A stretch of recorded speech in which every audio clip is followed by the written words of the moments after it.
नमस्ते, वंदे मातरम, जय हिंद। आप सभी का इस चैनल पर स्वागत, वंदन, अभिनंदन। हमारे राकेश दुबे जी ने हमारे व्हाट्सएप पे यह निवेदन भेजा है कि वर्तमान परिवेश में चुनाव के नाते पुलिस विभाग और प्रशासन जबरदस्ती लोगों से उनके असलहे जमा करने को बोल रहे हैं, उनके शस्त्र जमा करने को बोल रहे हैं। लेकिन इसी के साथ साथ इसका एक पहलू यह भी है कि कुछ नक्सल हैं, कुछ असामाजिक तत्व हैं जो असलहे लेकर घूमते हैं और चुनाव में उसका दुरुपयोग करते हैं, धमकाते हैं कि वोट इन्हीं को देना है, वोट अमुक को देना है, वरना कल देख लेना निपट लेंगे। धमकाइयां चमकाइयां जितनी विधियां होती हैं सारे लोग अपनाते हैं। तो स्वस्थ चुनाव हो इसके लिए तो जरूरी है कुछ ना कुछ। निर्वाचन आयोग दिशा निर्देश जारी करते रहते हैं। चुनाव के दौरान कोई भी लाइसेंस जारी नहीं किए जाएंगे, निःशर्त लाइसेंस नहीं जारी किए जाएंगे। दूसरे, ऐसे लोगों को चिन्हित किया जाएगा जो माफिया हैं, गुंडा हैं या जिनके असलहे इन्वॉल्व रहे किसी अपराध में या उनका इन्वॉल्वमेंट किसी अपराध में रहा है, विशेषकर चुनाव में। ऐसे लोगों को भी चिन्हित किया जाएगा कि जिनके द्वारा शांति भंग की आशंका हो सकती है, चुनाव प्रक्रिया में बाधा उत्पन्न हो सकती है, चाहे वो इंटर स्टेट हो चाहे इंट्रा स्टेट हो, उनको भी देखना है ताकि स्वस्थ लोकतंत्र का जो चुनाव का पर्व है वह निर्विघ्न संपन्न हो सके। तो यहां पर जो चुनाव आयोग करता है और प्रशासन जो करता है वहां पर ऐसा नहीं कि मनमाने ढंग से करते हैं। आप आर्म्स एक्ट को देखिए, आयोग अधिनियम को देखिए, उसकी सेक्शन 4 को देखिए।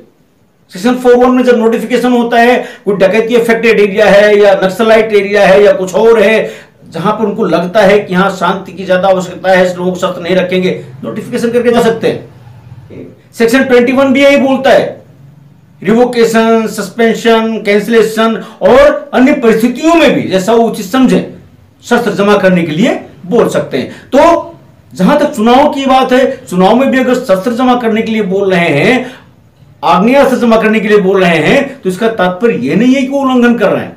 लेकिन यह अपेक्षा की गई है, विधि अपेक्षा करती है कि जब ऐसे कोई आदेश पारित होंगे तो नेचुरल जस्टिस भी तो है ना, प्राकृतिक न्याय का सिद्धांत भी तो है ना, उसका पालन फिर कौन करने आएगा।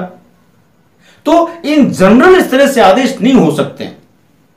इसीलिए जितने भी लाइसेंसी हैं, जब इस ढंग से बात आती है तो प्रशासन रिव्यू करता है, केस टू केस रिव्यू करता है, किनको जरूरत है, इनको जरूरत नहीं है, कौन दुरुपयोग कर सकते हैं, कौन दुरुपयोग नहीं कर सकते हैं, और उसके आधार पर शस्त्र जमा करने की व्यवस्था की गई है। आपको याद होगा बहुत सारे ऐसे लोग जब सामान्य रूप से शस्त्र जमा करने की बात आई तो माननीय उच्च न्यायालय की शरण में गए, माननीय उच्चतम न्यायालय की शरण में गए, और वहां पर जो सामान्य रूप से ऐसे आदेश थे वो क्वेश हुए और स्टे भी मिला उनको।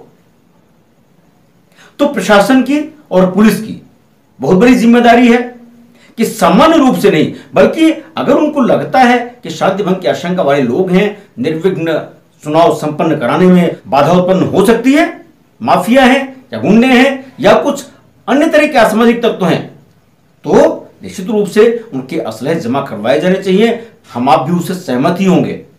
लेकिन सामान्य रूप से हर व्यक्ति चुनाव आके इसलिए अपना शस्त्र जमा कर दे, यह अनुचित है। क्योंकि बहुत सारे ऐसे लोग हैं जिनके घर के लोगों की हत्या हुई या उनकी शत्रुता है, पता लगा कि इसी का मौका तलाशते हुए उन पर अटैक करेंगे, उनकी हत्या हो सकती है, परिवार के लोग पीड़ित हो सकते हैं, तरह तरह घटनाएं हो सकती हैं।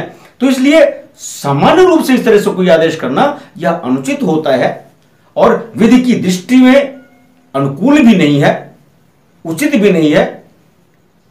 तो मुझे लगता है प्रशासन को अपना कार्य करते रहना चाहिए, प्रशासन को कार्य करने देना चाहिए, और अगर इंडिविजुअल या केस टू केस उन्होंने रिव्यू किया हुआ है और तब ऐसे लोगों को चिन्हित करके करवा रहे हैं तो हमको आपको भी साथ देना चाहिए ताकि निष्पक्ष चुनाव हो सके, स्वतंत्र चुनाव हो सके और लोग जो स्वतंत्र भारत की परिकल्पना है उसको साकार होते देख सकें।